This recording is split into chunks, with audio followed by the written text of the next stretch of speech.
Story time about when I thought my laser hair removal nurse was complimenting my butthole. After lockdown ended in my country, there's been a huge sale at my local laser hair removal clinic, and so I thought, fuck it, I might as well go for it. I paid for my 10 visits and set off for the first one, a little nervous but excited for my new hairless body. Now, I decided it would be a great idea to get a full Brazilian, all the way down from the front to the back. Pretty normal, right? The lovely nurse comes in and gives me a brief heads up, explains how it all works sort of thing. When she comes back in, she decides that we're going to laser away the hair on my butthole first. All well and good, right? The instructions I've been given are, lay on your right side and use your left hand to pull up your bum cheek.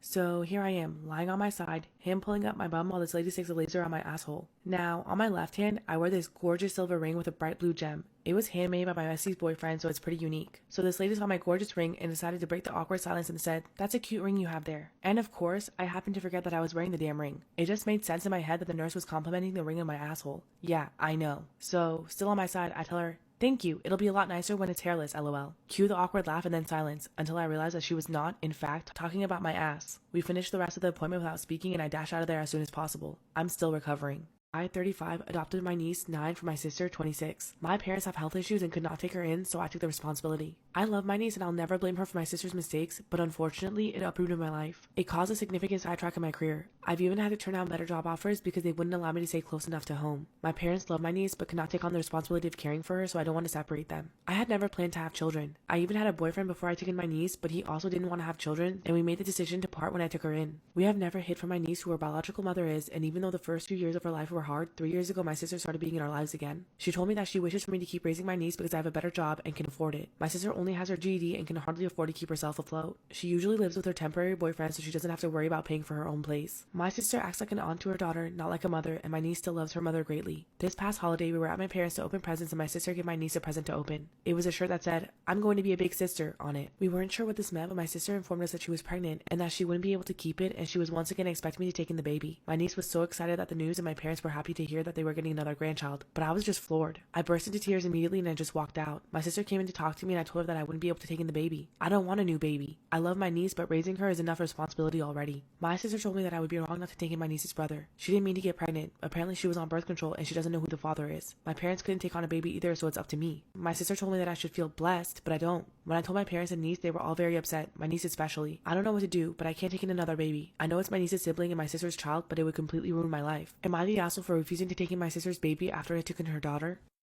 Ghosted my boyfriend of 5 years and his friends. I, at 33, was dating a guy at 39 for 5 years. After 3 years or so, we moved in together, but he was away a lot for work. He had a camp job that was 3 weeks in, 1 week home. He and I always liked to play computer games and were in a Discord with his friends. My friends also joined the Discord and everyone got along very well. Over the last year, he started getting a bit distant when he wasn't home, but I would see him online and voice chat with his friends and my friends. If I joined the chat, he would go silent. There were times we would play late at night together on the weekends, but one day he told me that he got in trouble at the camp for being too loud at night. He stopped phoning me and would only message me. Sometimes he wouldn't talk to me for a few days. 3 months ago, he wasn't online, but a few of his friends were. I popped into the chat to say hi, and someone asked where he was to someone else. The friend responded with, "Oh, he's probably with his other half. They usually spend a lot of time together at this time of day. He'll be back later." I went, "Hold the phone. What?" But I'm his girlfriend and we live together when he's not at camp. It got silent and then one of the people said, "I hate to break it to you, but he has never had a camp job. He lives in the city with his girlfriend and travels out once a week." I messaged him saying, "Hey, someone just said you have another girlfriend? What the hell?" He sent me a message saying that they were lying to me and blah blah blah. I ended up clarifying with his friend on who the other woman was. It was a girl that I played with regularly. She was a good friend or so I thought. I also casually mentioned it in voice chat with her one day. "Yeah, we've been together for 6 months, living together for 3. I know it's fast, but he's a great guy." I just laughed and said, "That's great for you." I didn't break up with him. I pretended to believe him. In the meantime, I had been looking at purchasing a house for the last year and was about to close on a deal. Our finances were completely our own and I hadn't told him that I found one that I put an offer in for. After closing the deal, it took a month for me to receive the keys. The day I moved into the house, January 2nd, I put his things in storage, sent him a message on Discord to give him the storage details, moved into my new house, then I left the Discord and went full ghost mode with him and his friends. I also changed my phone number and deleted my Facebook. I told a few select friends about what happened and gave them my new number with instructions not to tell them anything about where I am or my new details. My friends threw me a housewarming party a few days ago. My best friend said that my ex is frantically looking for me. He has been calling all my friends and saying he's worried about me. She had told him that I knew he was cheating and that I was gone. Apparently he cried. She also went so far as to pop into the Discord with him, his friends, my friends, and the other woman to say, "Hey, did you get your stuff after she broke up with you for cheating on her?" Apparently he's single now and the other woman kicked him out and broke up with him. She also asked my friend to send me her sincerest apologies over everything. She wants my friend to give me her number so that we can talk. I'm not sure if I should, but I love my best friend. She totally had my back.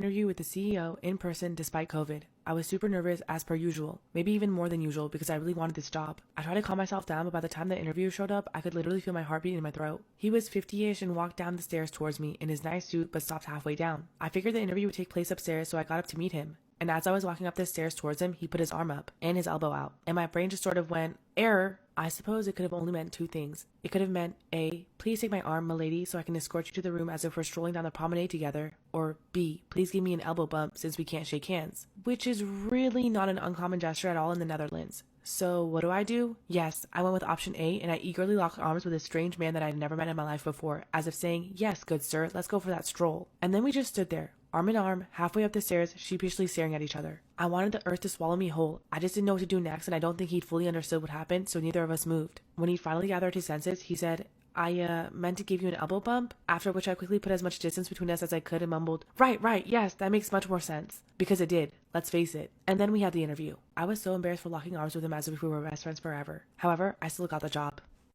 The realtor informed us that there was a school bus stop around the corner where the house was, and we were okay with that, thinking that it would not be an issue. We moved in over the summer before school started. The week that school began, we had no issues. However, in the following weeks, we noticed that our dog and cat started behaving strangely. My cat started urinating outside the litter box, and my dog would not go near the windows in the front. We took the cat to the vet to make sure that she was not sick, and she was fine. The vet thought it was the move and the new environment causing anxiety for them. 2 weeks later, we started noticing that rocks from our landscaping out front were on the porch and footprints on the cement. Out of concern, we installed a video doorbell camera because we were afraid that someone was trying to get into the house. What we saw was the kids from the bus stop taking our landscaping rocks and throwing them at our house and the windows and scaring the crap out of my dog and cat. They would run up the windows and start yelling at them. To say I was pissed was an understatement. Meanwhile, these kids' parents were either standing there watching them do this or sitting in their car. They drive their kids to the bus stop and then wait in their cars until they get on the bus, and literally doing nothing. One mother even told her kid to go on the porch and get out of the sun. These kids were at least 10 to 12 years old, so they were old enough to know better. My husband called the school as soon as he saw it and reported it. They basically said that they couldn't do anything about it. So he called the Board of Education and was given the runaround there as well. We started watching the cameras like hawks every morning, and anytime we saw a kid pick up rocks, we would tell them that we could see them and to put it down. When the parents would tell the kids to go on the porch, we would talk through the cameras and tell them no. They would either have to wait in their car or stand in the rain. We finally went to the Board of Education meeting and showed the camera footage of the kids tormenting our animals. We basically said that they either change the bus stop or we file police reports on every kid on camera who continues to throw rocks at our house and yell at our animals. The school board voted in our favor to change the bus stop further up the street, meaning that the kids and parents would have to go an extra block to go on the bus. Now all the parents from the bus stop are pissed and saying that we doctored the footage. They are all saying how they're having facial reconstructive surgery on themselves to evade police after committing a murder. Lindsay Hawker was an English woman who moved to Japan to pursue her dreams of being a teacher. One evening in March of 2007, a man approached Hawker on the train ride home from work. He claimed that she was his English teacher even though she wasn't. He followed her when she got off the train and begged for a glass of water upon arriving to her house. She felt sorry for him and allowed him into her flat, but made sure to introduce him to her two flatmates as a precaution. Once he was inside, he drew a picture of her, signing it with his name, phone number, and email address. They chit-chatted and agreed to meet for an English lesson at a cafe 4 days later, which was okayed by the school she was employed by. On Saturday, March 24th, Hawker meets up with the man in a cafe for their lesson. Afterwards, he convinces Hawker to catch a taxi to his apartment close by as he forgot his wallet and still needs to pay her. When they arrive, Hawker tells the taxi driver to wait as she's only going to be a few minutes. 7 minutes later, the taxi driver leaves thinking that she changed her mind and decided to stay. However, what happened was much graver and makes you think what would have happened if the taxi driver had just double-checked. Things might have turned out differently. A couple days later, Hawker's employers call her family and report that the usually conscientious young woman hadn't reported for work in 2 days. Her family then calls Tokyo police, but Hawker's flatmates, who had the man's name and contact details, had already alerted police after Hawker didn't come home. On March 26, 2 officers pull up to a flat owned by a man named Tatsuya Ichihashi, but aren't permitted to knock without a proper cause. When 9 officers show up, Ichihashi, who was inside the apartment all along, makes a run for it. The officers didn't have radio, so they couldn't communicate to each other where he was running to in the building, which allowed him to escape successfully. When police entered his apartment, they were horrified. They spot a bathtub on his balcony. Inside was a mixture of soil and sand, and unfortunately, Hawker's badly beaten body. She had been bound, gagged, and her head had been shaved. After an investigation, it seems that the man was trying to either bury the body in concrete or wait until it decomposed. He had made 6 visits to the local hardware store buying the materials in a couple days after the murder leading up to the arrival of police. After his escape, police added him to the most wanted list and went as far as making life-size cutouts of the suspect to raise awareness to the case, but it was no use. Over the next few years, Ichihashi would complete over a dozen facial reconstructive surgeries on himself to avoid getting caught.